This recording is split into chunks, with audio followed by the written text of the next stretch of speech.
Is it really cheaper to rent? First of all, it's not. In a stable market, it'll probably be a wash. One nice thing about renting, you do have a budget. You do understand what you're going to be paying each and every month. Let's face it, if the furnace dies, homeowner, landlord's got to go ahead and fix that.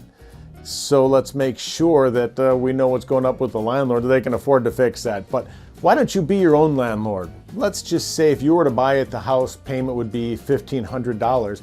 I would bet that your rent is going to be about $1,800 if you were to rent that property. You're going to save some money over what your rent would be. You really should set that aside into an account for when those things happen that you need to get the furnace fixed. You need to get the Roto-Rooter out to fix the sewer.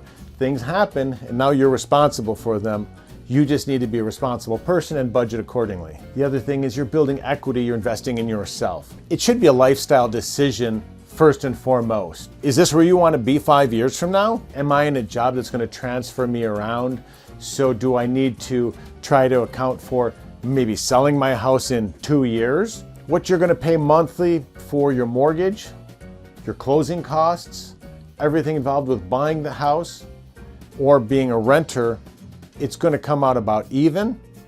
But in the long term, let's say over 3 years, if you're going to stay put for over 3 years, you should definitely buy. You're going to come out financially ahead. But again, the lifestyle choice is that even if you're only going to be there 1.5 to 2 years, you have the freedom to have a pet, change the paint, do whatever you want.